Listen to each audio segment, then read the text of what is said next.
And we're back with some more base loving on Oxygen Not Included. First up today, we've got this base from Germano. It's 1247 cycles old, and yet there's a lot going on here. Let's start with one of probably the more interesting aspects, which is this petroleum boiler over here. You notice there's a volcano up here, it goes all the way down. Well, to start this petroleum boiler, we're going to have to start up here. There's a volcano right there that dumps its magma over the side, goes straight through these mesh tiles, and then all the way down here into this magma pit. There's also this volcano which feeds into it too. They all feed in here, which then overflows down here, which then is let through into here when more heat is required. You notice this entire place is, full of steam. So the doors open in sequence, so that the magma lands on top of there, gets cooled down enough it turns into debris, and then the doors open in sequence to drop it down without letting any of the steam out. That keeps this whole area nice and toasty, and that's used to run 2 petroleum boilers. Not 1, 2. There's 2 going on here simultaneously. There's 10 kilos. There's 10 kilos. This is a 20 kilos of crude oil petroleum boiler. Yeah, look at that. Okay, we got this. It's not that bad. Looks a bit confusing, but that's just how piping always ends up in this game, it seems. This is the crude oil coming in. It goes into a couple of buffer tanks just to make sure there's no interruption in flow, and then it goes through here, going through radiant pipes. This is the bottommost tank. It's the coolest of the petroleum. Then after it's snaked its way through here, it comes out the top. You'll see here it's about 219 degrees, and it goes to the second pool.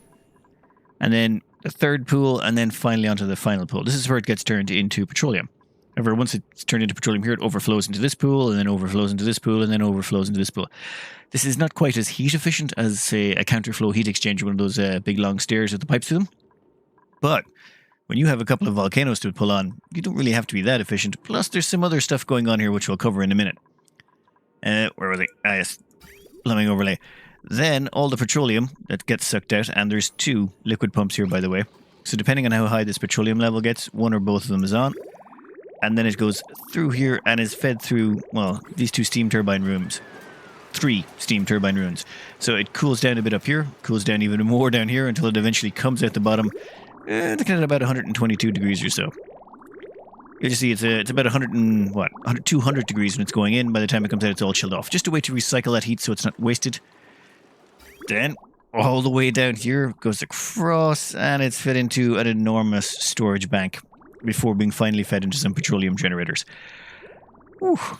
Also, all the petroleum generators are just dumping the polluted water down here, which flows down into here, which then flows down into here. This is a common theme. There's a lot of gravity-assisted water movement and material movement in general to give you this nice giant tank of polluted water. Germ-free polluted water, I might add. Now, you'll notice there's a couple of oil wells around here. Well, there's more than a couple. There's one there, one there, one there, one there. There's 6 oil wells on the screen right now. Oh, sorry, 7. There's a 7th one over here. 1, 2, 3, 4, 5, 6, 7. 7 oil wells just there alone. There's an 8th one up there, a 9th one over there. Oh, and this is what I meant by gravity-assisted. This petroleum, this crude oil here, flows across the top here, flows down here, drops down through all these mesh tiles, rolls down here, off the edge, and then eventually ends up in the oil biome. I love that. It's just we're going to get the crude oil there. Why bother wasting a pump? Let's just let gravity do the work for us. I heartily approve of this message. And before we finish up on this petroleum boiler, well, there's a couple of other wonderful things we have to cover. Remember, this is the cooling section envelope. We've also got this section in here, which is the metal refiners. And you'll notice it's a vacuum in here. There's no gases, no nothing. What is going on? Well, all of the heat from this is dumped. Well, when these things are activated, they produce liquid aluminum. Yes, that's liquid aluminum in the pipes. That's what liquid aluminum looks like in piping when you've melted it. It's currently 1700 degrees in there. Where is it? Yeah, then this goes down here and is fed into this system. If it's at the right temperature, it's dumped back into the refineries. If it's not, it's dumped in here. Here we are. So the 2000 degree stuff goes in here and helps heat up this magma. Why is it heating up this magma? Well, because this magma is being used to heat up regolith and turn that regolith into more magma. Regolith is a very unique substance. It has a specific heat capacity of 0.2, which is tiny, in comparison to, say, magma, which has a specific heat capacity of 1. So magma has 5 times the heat capacity of regolith. However, regolith can be turned into magma. So once this magma hits 1400 it likes to be 1412 degrees or so, it will turn into magma. at which point you've just effectively increased its heat capacity by 5 times, and it takes forever to cool it down again. Just giving you a nice way of making more magma. But where's it all coming from? Well, I'm glad you asked. It comes from all the way up here. No, not here. Not here, not here. You know what? Let's just go to the beginning. And here is the beginning. The regular drops from down up there. The mining drills up here take care of it. And then the auto sweepers here start dumping it into these things. And then the auto sweepers pick it up and they keep moving it along all the way along the line. So they pick it up from there, they dump it into this one picks it up here and dumps it into the next one, so on and so forth, until it ends up going drop down this little area here. 1 second, come on. Alright, give me the auto sweeper, there you go. So the auto sweeper drops it down here. Oh, yep, this is more gravity assist. Then it plants, it gets dropped down over here.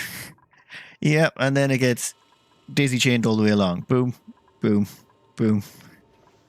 Until eventually, wait, we're almost there, almost, yep, there we go. And then it finally drops down here, going all the way down to there. And then here it goes. So as you can see, there's a little bit of a torturous journey, but eventually it'll take a while for it to heat up down here. There's some of these are quite large chunks, like that's 9 tons of regolith.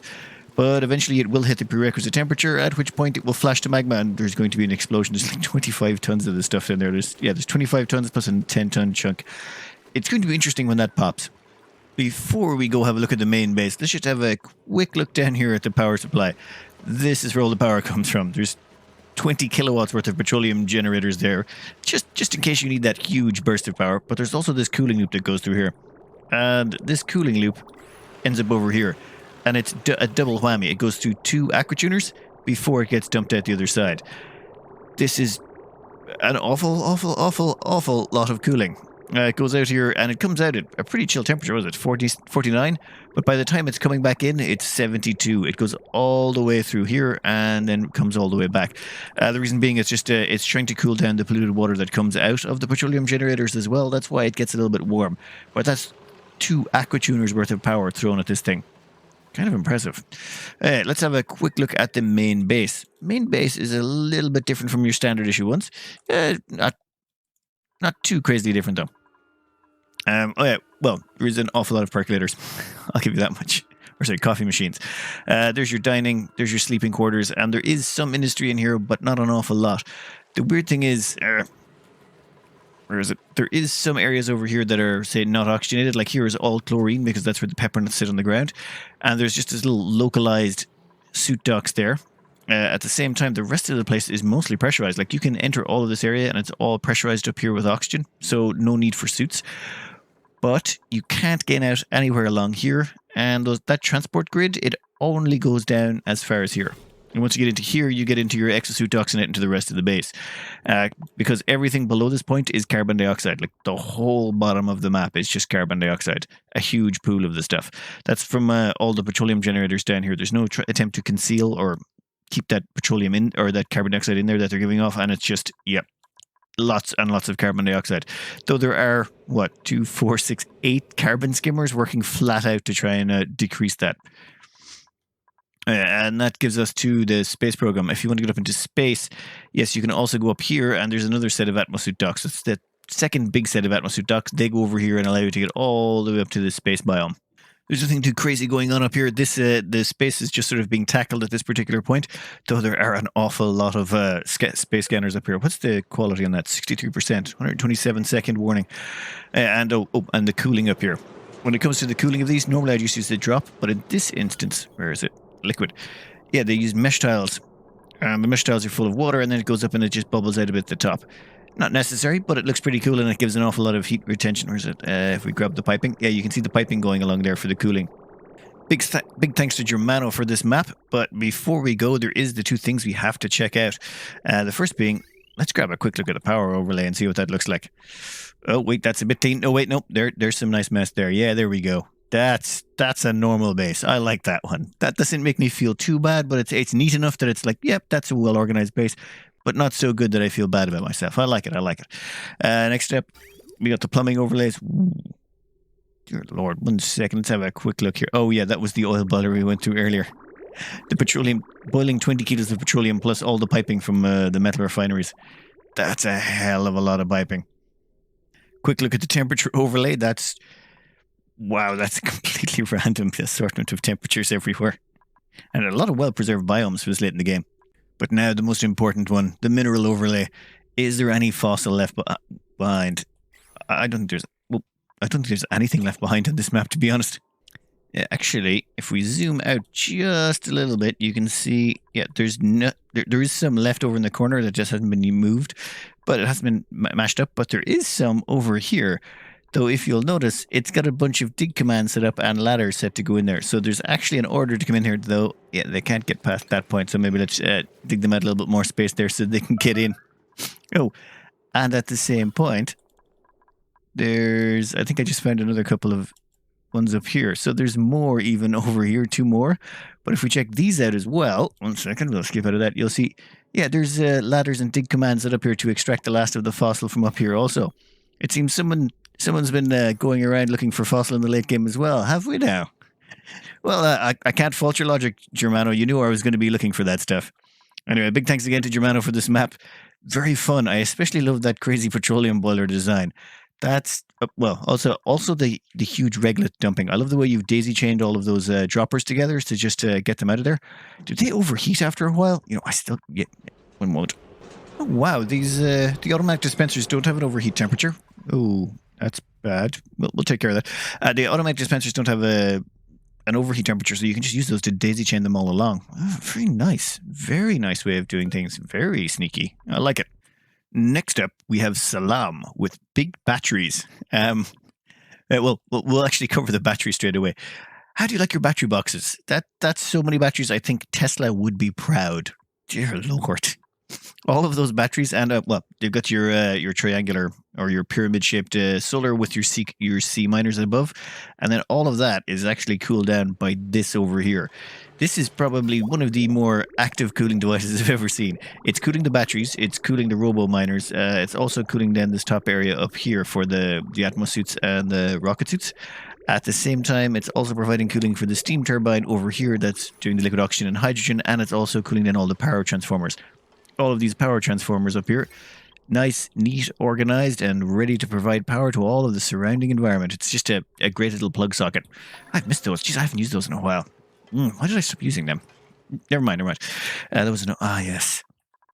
Anyway, if you check out this map, one of the things you're going to notice is that's a lot of carbon dioxide. That is an awful lot of carbon dioxide, and it's all down to these petroleum generators up here. So we got petroleum generators, natural gas generators, all of them, and they're all just open to the rest of the map.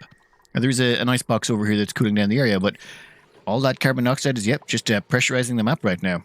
Kind of a nice way of doing things. I get the reasoning. You don't care if you fill up the whole map with hydrogen because your entire base is sealed in with exosuit docks. Then you've got your industrial brick that looks like one I'm kind of familiar with. That's a good design. I like that design. And you even filled the top with hydrogen. You went to full measure. No half measures there. Oh, and this is where all the polluted water is collected. That polluted water is pumped all the way over here into the main base. And the main base if you follow that piping, the piping comes along here and goes into an enormous reed fiber farm. This is for all the polluted water. There's no attempt at recycling polluted water in this map. It just goes straight into reed fiber because, well, why not, I suppose. We'll zoom out and check at the base a bit here. You got your standard 4 issue toilets and sinks, several great halls, all done in the classical design, and lots of bunk beds. None of this wasting time on plastic beds. I approve. I heartily approve. A bunch of stone hatches here still going along, producing lots and lots of coal. Whole system is cooled down by a massive, and I mean massive, zigzag of piping going all the way throughout the base. Nice. It all goes back to this area over here, and the centralized water tank full of Paku. That's got a little bit of a cooling device attached to it. And that one broken pipe we all have, but we don't talk about it. It's fine. Let's move on. We've got a gold Volcano Tamer here. I love this old design. This is the design where you have the timed doors and you literally squeeze the heat out of the gold. It gets trapped in the doors when they open. Damn, just checking this is dormant. The normal procedure is this door opens, and this door opens at the same time just below it. Just for a little bit longer, and then this door will close above it to trap the gold in the middle. Then this door closes, and when the gold is trapped inside that door, it transfers heat much better, so you get to dump it into your steam area here through the temp shift plate. Temp shift plates can remove heat diagonally. One of those little quirks you never really know about until you're forced to try and compactify a design. There's a second volcano down here, but that's an iron volcano. Exact same design, exact same mechanics. But over here we have a lot of slicksters. Do you want slicksters? Do you want lots and lots of slicksters? Because there are so many. Oh my god! If we check the overlay here, you can see there's 144 critters in this room. The room being the entire map. That's 143. Sorry, another 50 in there, and another 30 in there. So yeah, about 230 or so. That's an awful lot of slicksters. And they're all just living in their perfect environment because they're surrounded by nothing but carbon dioxide. And then, of course, there's this one very angry-looking poke shell who's probably been there for an eternity. Let's check, see. Yeah, there's 2 poke shell molts behind that. It's been there for a while. Oh, dear Lord, the game is freezing. And when it hangs, and I could hear this sort of screaming sound. Never mind. It's gone. It's gone.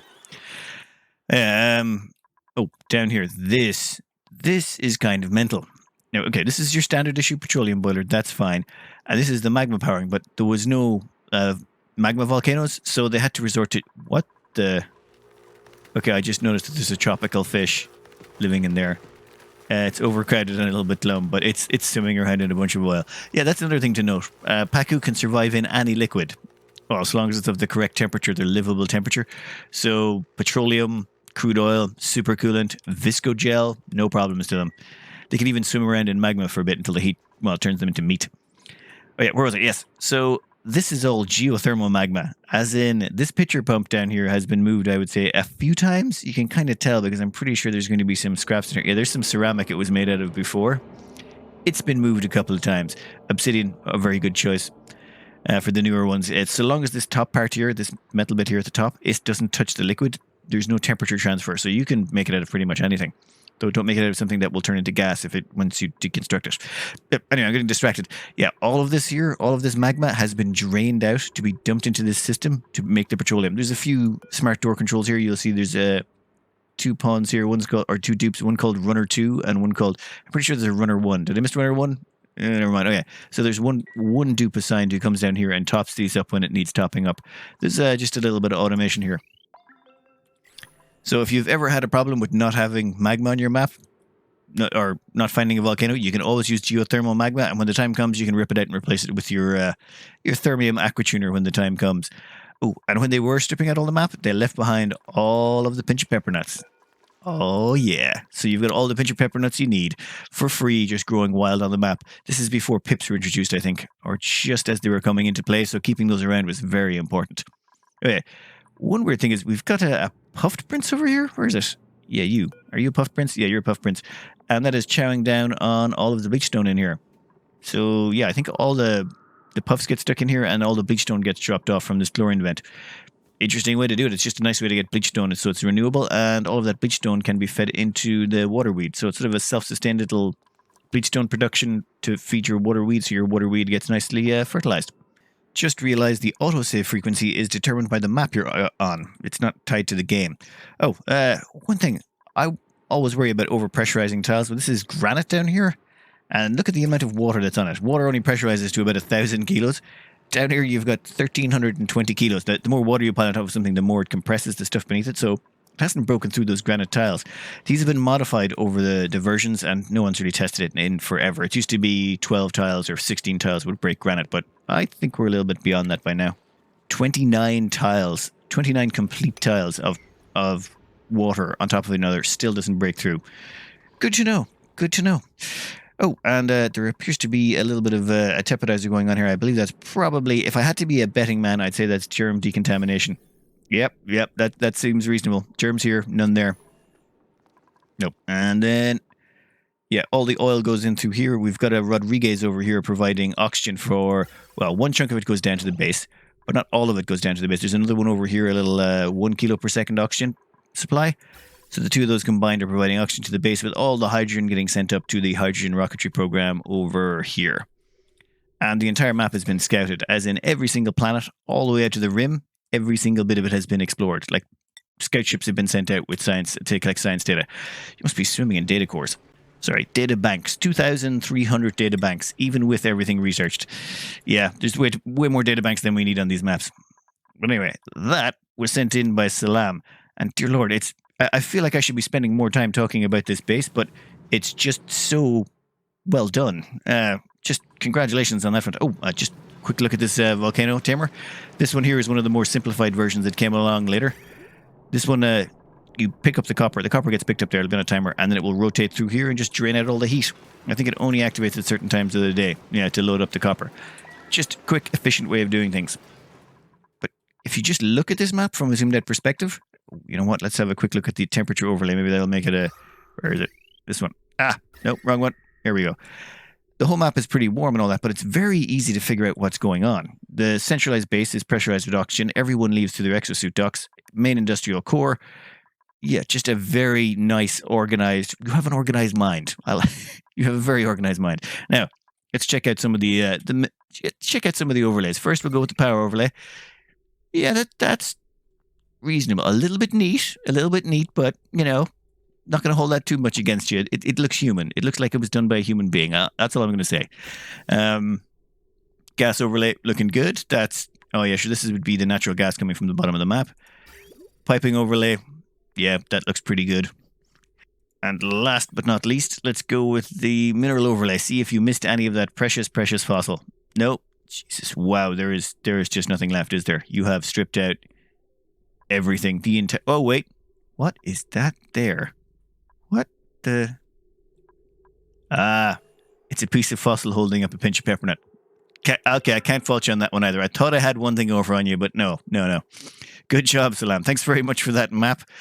Nice to see a very well thought out, very well organized map. You've just literally cored out everything and only left in what's absolutely there for the base. Or not just the essentials, like everything to run the base is all perfectly organized. This was a joy to go through. It was so simple to figure out.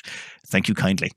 And now for something a little bit more brain-breaking. Yeah, this took me a little while. This is sent in by Putz, and it's called Magma Pumps. And with good reason, but we'll get around to that in a minute. Let's start with some of the less brain-breaking stuff first, because honestly, this one hurts a little bit to figure out. This is your bedrooms. We got everything nicely all tucked in here. Nice little design modification to get the statues on the other side, but yeah, it works out. We've got bunch of trees up here. Nice little base, very compact, very efficient. Big storage areas over here for natural gas and hydrogen, but they're not too chucked up. But do you want fish? Do you want lots and lots and lots of fish? How many is there in there? Just out of curiosity. Well, there's at least 185 critters in this room. That includes both the pools and the poke shells up there. But yeah, that's a lot of fish. Would explain why the whole thing runs on surf and turf. But this is the nice little centralized base area. And to get out of here, we need to go to the Atmosuit docks over here. Those Atmosuit docks lead out into the rest of the base. And immediately you're faced with 2 gold volcanoes. These things are just pouring gold. Like, there's 1,000 kilos of molten gold at 2,600 degrees Celsius just sitting there. When that erupts, it pours down here. They both pour down here, and then they get absorbed by the steam turbine. Yeah, just a casual giant vacuum area right outside the door, because why not?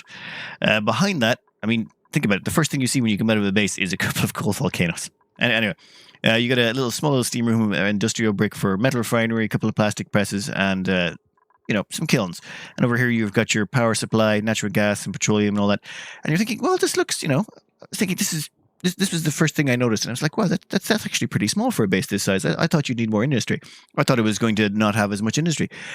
Yeah, I was really wrong about that. But let's just start with quick, simple petroleum boiler. Got a nice major volcano up here that they just work with. Whole thing works out quite great. Loads of petroleum flowing. Yep, all good. Then let's check out this monstrosity over here. Now, I'm going to try and explain it to you like it sort of came to me. Let's just... I was looking at all of these pipes, and I was tracing them down from up here. We'll start with the liquid oxygen and hydrogen. This is the liquid hydrogen and oxygen production facilities. They've just got their pipes going around. Supercoolant goes through here, supercoolant goes through here, and you've got your liquid oxygen and liquid hydrogen with the little drywall backing writing. Very nice touch. And a lot of gas piping. There's 2 full rod regazes hooked up to that to get your 6 kilos of oxygen per second. I'm not even sure one Equatrine running supercoolant can keep up with that, but that's a giant pool of oxygen that says yes, it can. Anyway, after that, you'll notice these weird pipes down here. These rather large pipes, and this is where my brain started to crack. And then you'll follow these pipes down, and you'll be like, wow, what are all these pipes doing here? And then we keep going down further, and I'm like, wait, before I could even follow them, I'm like, wait a minute, is that liquid steel? That's red. It's in pipes. Is someone pumping liquid steel? It's like, no, that's actually liquid magma. Wait a minute. Why is there 5 pipes of magma here? Wait, what? Who does that? You don't pump 5 pipes of magma. So we followed this all the way down, and they're pumping magma, not just a little distance. They're pumping it a lot. Like that's some very hot pipes going a very, very long distance. I don't know how many of those broke because that magma has, some of it's got to solidified in the pipes, right? It's at some point. I don't know. Anyway, this goes all the way down here, and yeah, just we'll go through this. Don't worry, it's not that bad. Okay, it is pretty bad, but it's not as bad as you think it's going to be. It's less bad than that. Like I said, brain breaking. Okay, what we have here is very simple. A little blob of petroleum comes out. Just a tiny little bit. The whole thing is measured out. So you'll see here there's 20 grams of petroleum. Now 20 grams of petroleum won't spill off the edge and roll into the magma. It'll just sit there on that tile. And that liquid pump will immediately suck it up. And the way pumps work is they pull liquid out of the tile to the left of them, the right of them, above them, and one tile below them, which happens to include this magma. So all of these are pulling out magma with every second pump. And the reason for all of this crazy piping going back and forth is there's a few loops going on over here of petroleum. Just tiny loops of petroleum. And they're set up to some liquid filters so that they can dump petroleum back in so that it's always dumping in 20 grams of petroleum onto that tile. Let's grab one here. There's only should be a liquid valve. Oh, sorry, 10 grams. Apologies. 10 grams of petroleum back onto that tile. Then this petroleum that's going through here gets cooled down by this petroleum here, so that when it goes back in, it touches this liquid pump and stops it from overheating. You'll see there it's heat producing 2 kDTUs. These do produce a very small amount of heat, and that little drop of petroleum is sucking some of the heat out of it so these things don't overheat. They're still getting pretty hot because there's not a lot of petroleum you're dumping there, but we're at 165, which is not too bad. And that gives us our giant flow of magma. But I had 2 questions immediately. 1, where was this going? And 2, where was all the magma coming from? Because this was not the oil biome. So where had this giant pool of magma came from? But we'll get back to that. I was more concerned about where it was going first. So then we go all the way up here. We follow these pipes. They're all made out of obsidian, of course, because it's the only thing that won't melt. Well, okay, barring insulation, but trying to run 5 runs of insulated, yeah, anything else was just ridiculously expensive. And this is topping up this tank. You'll notice, yeah, it's dumping in. How much is in? Yeah, each blob should be about, that's 8 kilos there, 8 kilos there. Is this doing 8 kilos at a time? Yeah, so 8 kilos of petroleum by 5 divided by 2. It's a lot of magma, okay? There's a lot of magma ending up in here, and then that's flowing down here, and it's your standard, wait, where's your standard petroleum boiler? What's going on? Where's the rest of this? And I'm like, wait, did he forget to, is he going to build that later? Is this just, wait, no, wait, what? And you'll notice this door here. What's going on is the heat in here has been dumped across to the diamond tiles. Diamond temperature shift plates dump it into the mechanized airlock, which dumps it through a temperature shift plate into more diamond tiles. These T-shaped heat injectors, and there's 3 of them.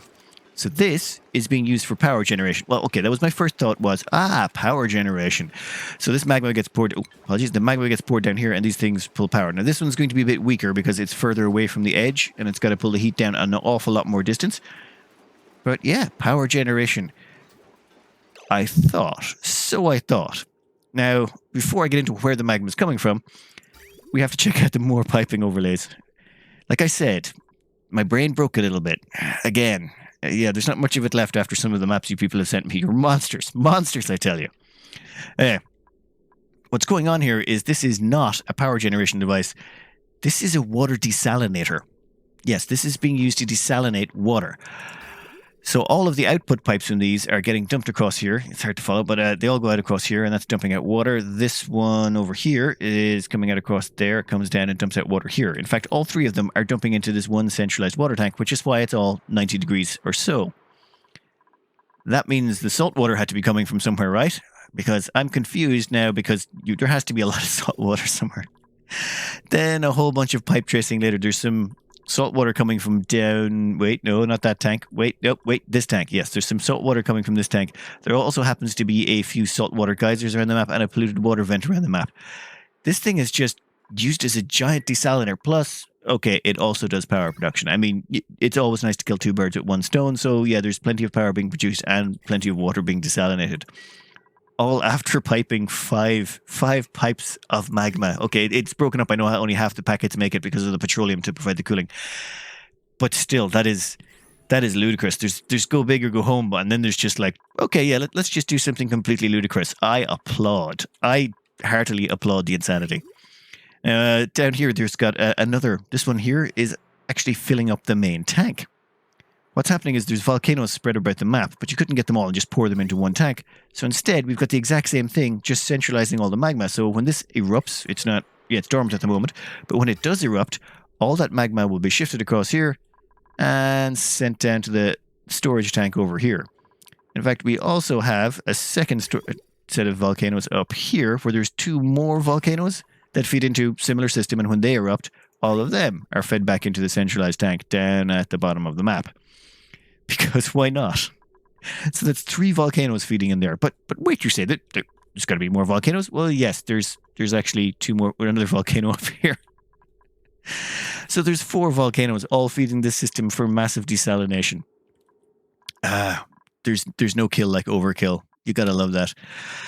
Anyway, that's what I figured out. As for salt water, there's a saltwater geyser there. There's a whole bunch of salt water at the bottom of the map. There's also 2 more saltwater geysers up here somewhere. There's one over there, and there's another one over there. Maybe there's a fourth I haven't found, but there's at least 3 saltwater geysers spread across the map, which is why this giant desalination plant was called for. Well, okay, you could use desalinators, but where's the fun in that? Especially when you've got that much volcanic power floating around.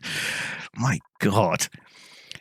Anyway, yeah, after that, we've got a whole bunch of slicksters over here, though I think, are all of these completely active? I'm not even sure anymore. My brain had given up at this point. I don't know if I was happy that this was the 3rd map and I got to take a break afterwards, or if I would have preferred to get this at the start when my brain was more up for it.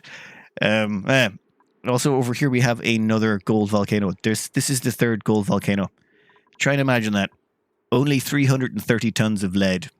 Only 330 tons. I mean, I'm kind of surprised. Though I don't think they're not even recycling the gold. They're just, yeah, let's just make some steam power out of it and leave it there.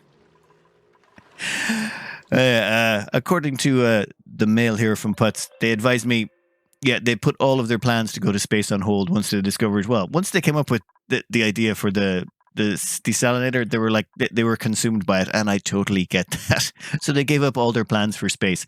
I don't blame you. This was totally worth it. Totally worth it. I love this design. This is the most ludicrous thing I've seen in a while. Let's check out your overlays and see what you missed. But honestly, I can't even be mad. I can't even be mad after seeing that design. We're gonna check out the power.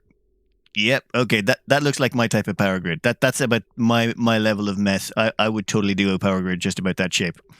Okay. Next up, we got the piping, which is, oh my God, that is just so ludicrous. I can hear my computer just pick up a notch there. There's all the lava piping through there. There's all the water piping. There's stuff coming down from the bottom of the map all the way up here to go into this. And then there's output pipes from it going everywhere as well. Some of the water from this desalinator is being, well, most of the water from the desalinator goes up to those Rodriguez's up there to remove the pressure or to spit out the oxygen. The pipe overlay crashed the game. Yeah, turns out Oni didn't like that many pipes on screen at the same time. Though I did, while it was paused for the longest time, just looking at it, hoping it would recover. Notice this down here. It looks like one of those disaster recovery scenarios. I think what happened here was this area got a little bit toasty due to the magma down here. And now a little bit of steam turbine heat deletion was used to make the place a little bit more habitable. Otherwise, this whole area, I suppose, would have been just sealed up and just left as toxic waste. Let's also find out how you're doing on a few of the other resources we care about. Where's that last one? Ah, yes, minerals. How many did you leave behind? Did you leave any fossil behind? Oh, wow. No. Damn it. Nothing. Wait a minute. I think we found some fossil over here. You can't be leaving that stuff lying around. That can be totally ground up and turned into more steel. Yeah, okay. I get it. It was kind of necessary for leaving this up here. But still, you could definitely recycle some of that. Anyway, big thanks again to Putz. Apologies if that was not the name you intended on the mail. It was just, when I see 2 names on a mail, I tend to go towards the one that seems more computer username orientated. Not everyone is so blasé about using their real name online. Big thanks again to Germano for the Breathless laboratory. Big thanks to Salm for big batteries. And a big thanks to Putz for more brain breakage. You people keep doing it for me. If you want to send me your bases that either are beautifully to look at or brain breaking or just crazy, yeah, go ahead. The email's in the about section of the channel. Just make sure you mention what name you want me to use. I try and use just the first name off an email, or if you've got a computerized name in there, I use that one. Anyway, I hope you enjoyed these. Look at all these wonderful bases. I know I did. Good luck.